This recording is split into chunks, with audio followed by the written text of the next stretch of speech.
नमस्कार.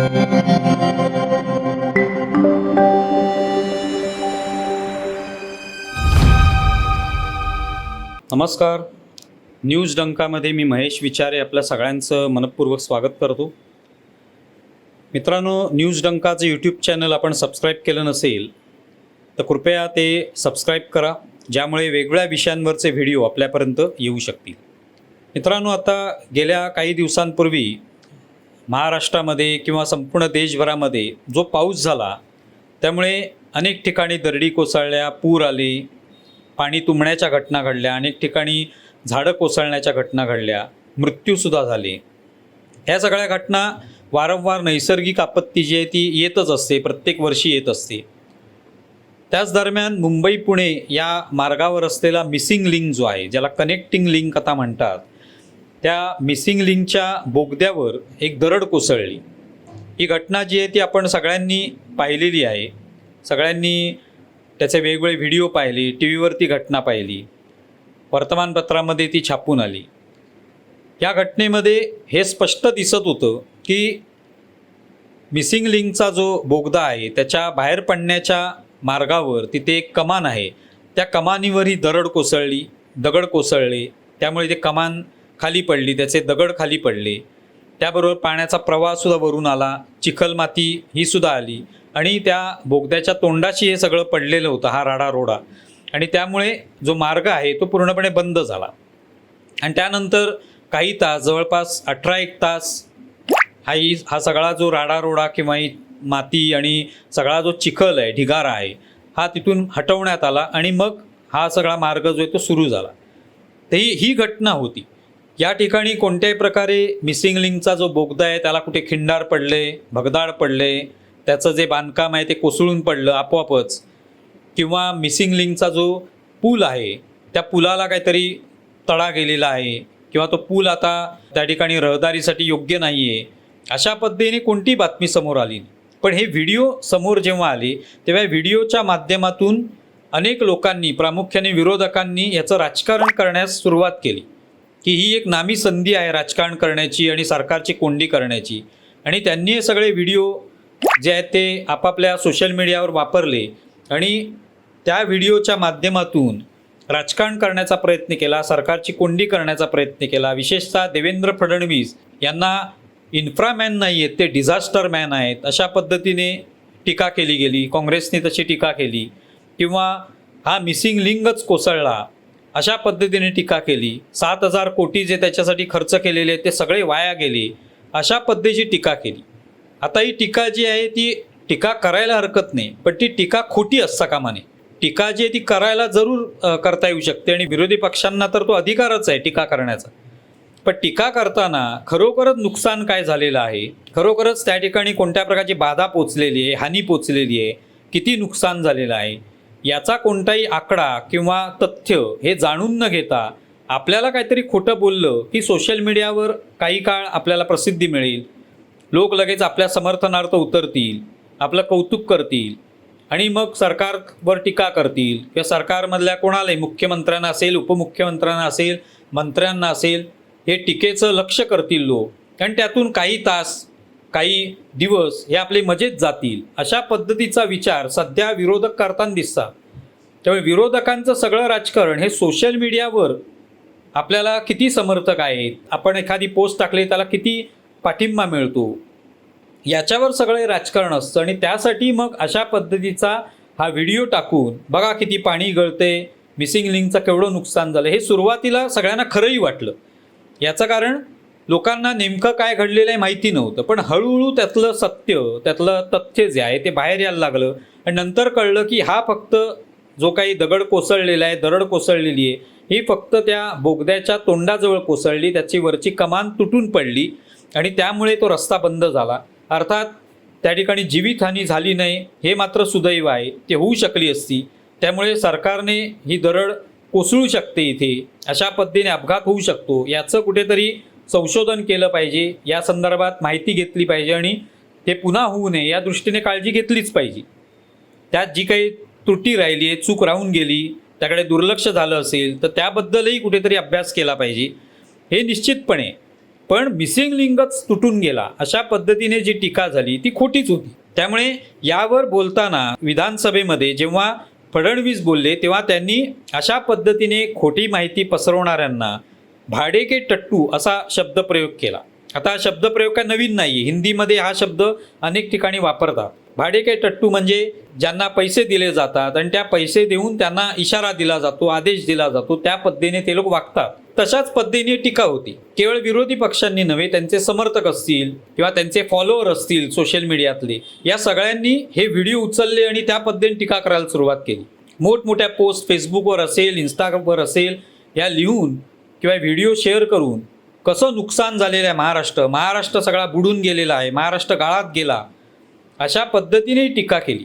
आणि त्यामुळेच फडणवीस हे सुद्धा म्हणाले होते की तुम्ही टीका करायला हरकत नाही, माझ्यावर टीका करा, मुख्यमंत्री म्हणून टीका करा, मंत्र्यांवर टीका करा, सरकारवर टीका करा, पण एखादा प्रकल्प उभा राहिलेला आहे, त्याचं प्रचंड नुकसान झाले, त्याचे पैसे सगळे वाया गेलेत, अशा पद्धतीने खोटी प्रसिद्धी देऊ नका, हेच त्यांचं म्हणणं होतं. आणि तशी जेव्हा प्रसिद्धी दिली जाते ती आणखी 4 ठिकाणी देशभरात पसरते, तेव्हा खरोखरच लोकांना वाटायला लागतं की हो, खरंच या ठिकाणी मोठं नुकसान झालेलं असणार. आणि ही खऱ्या अर्थाने महाराष्ट्राची बदनामीच आहे. महाराष्ट्रातले प्रकल्प जे आहेत त्याविषयी काही दोष असतील तर निश्चितपणे दाखवले पाहिजे, पण ते न दाखवता खोट्या माहितीच्या आधारावर टीका करायची आणि मजा घ्यायची, त्याच्या माध्यमातून खिल्ली उडवायची.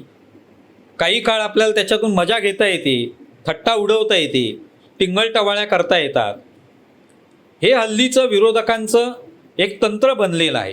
आणि त्यामुळे सोशल मीडियात विरोधक प्रचंड प्रमाणात दिसतात, त्यांना समर्थक मिळतात, फॉलोअर मिळतात.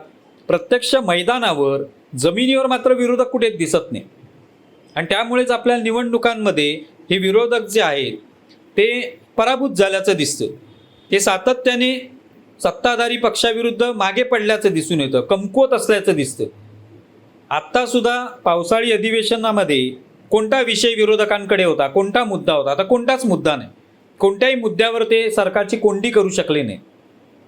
ठीक आहे, त्या ठिकाणी मॅनहोलचा विषय होता, तो महत्त्वाचाच आहे. त्याच्यामध्ये मॅनहोल उघडे राहिल्यामुळे एका व्यक्तीचा मृत्यू झाला, ती घटना गंभीरच होती, त्यावर टीका करणं आवश्यकच आहे. पालिकेला दोषी धरा, अधिकाऱ्यांना दोषी धरा, आयुक्तांना प्रश्न विचारा, हे योग्यच आहे. पण अनेक मुद्दे यांच्याकडे नव्हते आणि त्यामुळे हा असा विषय मिसिंग लिंकचा घेऊन ते राजकारण करायला गेले. आणि त्यामुळे फडणवीसांनी शेवटी अशा पद्धतीने खोटी माहिती पसरवणाऱ्यांना भाडे के टट्टू असा शब्दप्रयोग केला.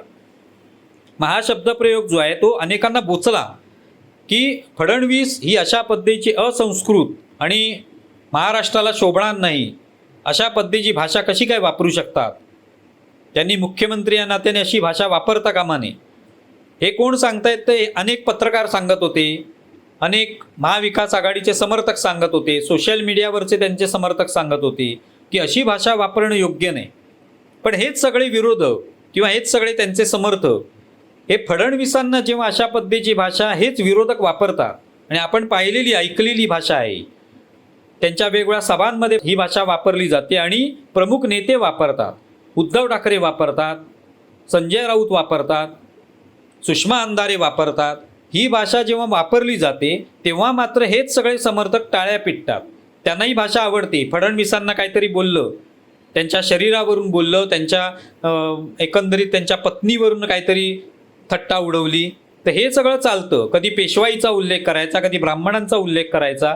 यावरनं केलेली टीका जी असते ती कोणत्या संस्कृतीमध्ये बसते याचाही विचार विरोधकांनी करायला पाहिजे. संजय राऊतांनी तर आत्ता खासदार सोडून गेल्यानंतर जी भाषा वापरली ती आपण ऐकलेली आहे, ती कोणत्या संस्कृतीत बसत होती? तशी तर भाषा फडणवीसांनी वापरली नाही. भाडे के टट्टू ही जर भाषा वापरली तर तो तर हिंदीतला शब्दप्रयोग आहेच, त्यामुळे तो काही खोटा शब्दप्रयोग नाही किंवा ती काही शिवी नाही आहे. ज्यांना पैसे देऊन वापरलं जातं, पैसे देऊन जे दुसऱ्याच्या इशाऱ्यावर नाचतात, अशाच पद्धतीची कृती केलेली. कोणीतरी सांगायचं आणि ते व्हिडिओ शेअर करायचे आणि दाखवायचं की मिसिंग लिंक तुटलेलं आहे, मिसिंग लिंकचं प्रचंड नुकसान झालेलं आहे. ही खोटी माहिती केवळ कोणतरी कोणाच्या तरी इशाऱ्यावरनं करतं, मग त्याला पैसे दिलेले असतील किंवा नसतील, पण तो कोणतरी इशाऱ्यावरनंच खोटी माहिती पसरवतो आणि कोणाला तरी बदनाम करण्याचा प्रयत्न करतो. तर अशा पद्धतीने विरोधकांनी केलेलं हे राजकारण जे आहे त्याला जर फडणवीसांनी उत्तर दिलं, हा शब्दप्रयोग वापरला, तर त्यावर महाराष्ट्रामध्ये कशी संस्कृतीचा ऱ्हास झालेला आहे, सुसंस्कृतपणा फडणवीसांना माहिती नाही, हे जेव्हा सांगितलं जातं तेव्हा आपण आपल्या भाषेमध्ये आपल्या बोलण्यामधून कोणत्या प्रकारची संस्कृती दाखवली त्याची एकदा उदाहरणं दिली पाहिजेत. त्याचे व्हिडिओसुद्धा शेअर केले पाहिजेत की बघा आम्ही हे शब्द वापरले होते फडणवीसांबद्दल किंवा खासदारांबद्दल, आमदारांबद्दल हे शब्द आम्ही वापरतो आणि त्याचा आम्हाला अभिमान वाटतो, ते शब्दसुद्धा दाखवावेत. तेव्हा अशा पद्धतीची भाषा जी आहे ती आपण आधी वापरायची आणि दुसऱ्यांनी केवळ टीका केली आणि असलेले शब्दप्रयोग वापरले तर लगेच सभागृहामध्ये असंस्कृतपणा वाढलेला आहे हे बोलण्याचं काहीच कारण नाही. आणि त्यामुळे फडणवीसांनी हा जो शब्दप्रयोग केलेला आहे भाडेके टट्टू, त्याचा इतका परिणाम झाला की सगळे खरोखरच भाडेके टट्टू जे ते बिळातून बाहेर आले आणि आता टीका करू लागले. आता त्यांना भाषेची जाणीव झाली, आता त्यांना सुसंस्कृतपणाची जाणीव झाली, आता सभ्यपणा म्हणजे काय हे त्यांना कळायला लागलं. पण एरवी जेव्हा ही भाषा फडणवीसांबद्दल, ब्राह्मणांबद्दल, कुठल्या तरी एका जातीबद्दल, कुठल्या तरी पक्षाबद्दल, राष्ट्रीय स्वयंसेवक संघाबद्दल वापरली जाते तेव्हा ती आवडीची असते, तेव्हा त्यावर आनंद व्यक्त केला जातो, जल्लोष केला जातो. पण ती त्याच पद्धतीची भाषा कोणी वापरत नाही आहे. फडणवीस कधी असे शिव्या देताना आपल्याला दिसले नाहीत. एकनाथ शिंदे कधी त्यांना इतके वेळा वाईट शब्दांमध्ये उभाटाकडून बोललं जातं पण ते कधी असे शब्द वापरत नाहीत. नाही उद्धव ठाकरेंबद्दल वापरत, ना आणखी कोणाबद्दल आहे. नाव न घेता ते अनेक वेळा टीका करतात पण ती टीका सुद्धा सभ्यतेच्या मर्यादा असतात त्याच्यामध्ये.